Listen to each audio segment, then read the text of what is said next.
Audio Jungle.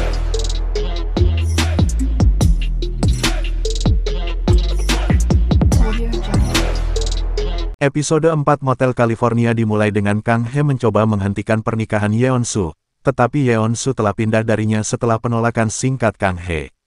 Kang He bertengkar dengan pengantin wanita dan kemudian bangun, itu adalah mimpi buruk. Dia bertanya kepada Ahram apa yang akan terjadi jika dia kembali ke Hanaop.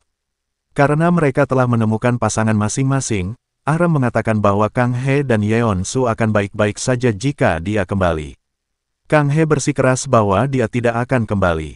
Tapi adegan berikutnya membuatnya berlari ke kantor mengatakan dia akan mengambil pekerjaan itu. Faktanya, Jung-go mengalami kecelakaan mobil yang membuat Kang He dan Seok-kyung tetap mengambil pekerjaan itu. Dalam perjalanan, dia memberitahu Seok-kyung untuk tidak memanggilnya dengan namanya saat mereka berada di sana. Dia memutuskan untuk meneleponnya manajer. Mereka pergi ke tempat klien yang, secara mengejutkan, ternyata adalah Motel California. Dia berjalan ke motel dan berpura-pura bertemu ayahnya untuk pertama kalinya. Chun Pil ikut bermain, meskipun dia terkejut ketika Seok-kyung mengungkapkan bahwa Kang He mengatakan kepadanya bahwa ayahnya meninggal ketika dia berusia 10 tahun. Mereka melanjutkan pertemuan dan Seok-kyung menggambarkan bagaimana mereka berencana untuk mencap motel sebagai hotel, menghilangkan perbedaan antara hotel dan motel. Chun Pil terlihat bangga melihat putrinya bekerja. Dia meminta maaf dan mengingat bagaimana dia memberitahu Kang He tentang membeli ruang di seberang motel dan memberikannya kolam renang dan bar jazz, detail yang sama yang baru saja dijelaskan Kang He kepadanya. Dia kemudian kembali ke desainer dan menyetujui rencana mereka. Kang He pergi dan mengingat bagaimana ayahnya membuat lampu neon Motel California bertuliskan, hotel, karena dia selalu bermimpi memiliki hotel. Dia dan Seok-kyung mengunjungi lokasi motel baru dan kemudian menuju ke hotel lain, di mana mereka akan menginap. Saat itulah mereka bertemu dengan Yeon-soo dan Nan-woo. Saat Yeon-soo membawa Nan-woo keluar, Kang He melihatnya dan kemudian berjalan pergi. Yeon-soo mengejarnya dan bertanya apa yang dia lakukan di kota. Dia mengatakan dia akan menyelesaikan pekerjaan di motel dengan tenang dan kemudian pergi. Motel akan dibuka pada hari Natal. Kemudian, Seok-kyung mengakui bahwa Yeon-soo adalah cinta pertama Kang He. Dia mengatakan kepadanya bahwa Yeon-soo adalah penyelamatnya. Sebuah kilas balik menunjukkan Yeon-soo tiba di sekolah sebagai siswa pindahan. Kang He kecil segera merekrut Yeon-soo di timnya, pemain yang kuat dalam menghadapi pengganggu. Kilas balik lainnya menunjukkan Yeon-soo yang lebih tua mengatakan kepadanya bahwa dia menyukainya sejak dia bertemu dengannya di sekolah. Saat ini, Yeon-soo menyadari bahwa semua orang di kota sudah tahu bahwa Kang He ada di sini untuk mengerjakan motel baru. Dia kemudian mendengar para pekerja konstruksi berbicara tentang Kang He. Han-woo dan Sung-eun juga telah mendengar desas-desus bahwa Seok-kyung menyukai perjudian atau narkoba. Yeon-soo terlihat khawatir. Dia kemudian melihat Seok-kyung mengemudi di suatu tempat dan mengikuti dengan truknya sendiri. Seok-kyung melihat seekor anjing dirantai di pinggir jalan dan berhenti untuk melepaskannya. Yeon-soo juga membantu dan setuju untuk membawa anjing itu ke kliniknya. Pada menit terakhir, dia memutuskan untuk tidak bertanya kepada Seok-kyung tentang perjudian atau obat-obatan. Sebaliknya, dia bertanya apakah Kang He memakai kacamata hitam sepanjang waktu untuk menutupi memar. Seok-kyung tertawa dan meyakinkan Yeon-soo bahwa dia tidak.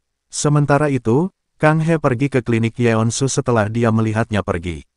Dia berbicara dengan Nan-woo dan bermain dengan kucing Yeon-soo, Kang He. Nan-woo mengambil video kucing itu dengan Kang He. Setelah Yeon-soo kembali dan memperbaiki anjing itu, Nan-woo menunjukkan kepadanya video yang membuat Yeon-soo berlari keluar dan mencari Kang He. Dia bahkan bertanya kepada Ahram, yang mengatakan kepadanya bahwa orang-orang dari kota telah pergi ke lokasi konstruksi setiap hari untuk melihatnya sekilas. Di tempat lain, Seok-kyung sedang berbelanja pakaian baru bersama Esther. Mengetahui bahwa dia tinggal di Hanaop meskipun dia tidak perlu melakukannya, Esther menduga bahwa Seok-kyung menyukai Kang He. Sementara itu, Kang He berada di sebuah restoran, minum soju dan menangis tentang seberapa cocok Nan-woo untuk Yeon-soo. Yeon-soo sedang menonton video kucing lagi ketika dia mendapat telepon dari temannya dan bergegas ke restoran. Han-woo dan Sung-eun ada di sana, makan, sementara Kang He tertidur di seberang meja. Pemilik restoran menelepon Han-woo sebelumnya. Yeon-su duduk di sebelah Kang He dan dia akhirnya tidur di pangkuannya, membuatnya sangat bingung. Tidak menyadari di mana dia tinggal, ketiga anak laki-laki itu membawa Kang He kembali ke motel. Yeon-su membawanya ke sana dan menyelipkannya ke tempat tidur tetapi dia berpegangan pada hoodie-nya. Dia duduk di samping tempat tidur dan pada satu titik, dia bangun dan menuduhnya melanggar janjinya dan melihat wanita lain. Sementara itu, Seok-kyung menyadari Kang He sudah lama tidak berada di sekitar lokasi konstruksi. Dia pergi ke kantor polisi dan polisi itu menggunakan obrolan grup kota untuk mengetahui bahwa Kang He mabuk di sebuah restoran. Dia juga mengetahui bahwa dia dibawa pergi oleh gangster, nama lokal untuk kelompok teman Kang He. Tentu saja, Seok-kyung tidak menyadarinya. Dia menyerbu ke motel dan membuat keributan besar sampai Yeon-su tiba dan memberitahunya kebenaran tentang Chun Pil sebagai ayahnya. Di pagi hari, Kang He bangun dan merasa malu mengingat peristiwa malam sebelumnya. Ketika dia meninggalkan kamarnya, dia menemukan Seok-kyung tidur di luar pintu. Mereka pergi untuk sarapan, di mana semua pekerja konstruksi juga makan. Yeon-su harus bergegas keluar untuk pekerjaan di tengah-tengah. Saat itulah para pekerja berbicara tentang Yeon-su yang berpenghasilan baik dan berkencan dengan Nanwo. Kemudian, di tempat kerja, Seok-kyung mengatakan dia tahu mengapa Kang He tiba-tiba berubah pikiran untuk datang ke sini. Dia penasaran dengan Nanwo. Karena Seok-kyung harus pergi memeriksa anjing yang dia tinggalkan dengan Yeon-su, Kang He pergi ke klinik dokter hewan. Yeon-su kembali dari pekerjaan dan Kang He melihat Nanwo rewel karenanya. Mereka berbasa-basi dan pergi. Seok-kyung bertanya kepada Kang He apakah dia lega sekarang karena dia tahu Nanwo adalah orang yang baik dan Kang He mengatakan bahwa dia pasti tidak benar-benar menyukai seseorang sebelumnya. Kemudian, Kang He sedang makan es krim ketika Nanwo dan Yeon-su memasuki toko. Dia bersembunyi di balik mejanya dan menyelinap keluar. Dia duduk di bangku menangis dan mengutuknya ketika Yeon-su sendiri datang. Dia bertanya mengapa dia menangis dan dia menjawab bahwa dia benar-benar berubah di akhir Motel California episode 4.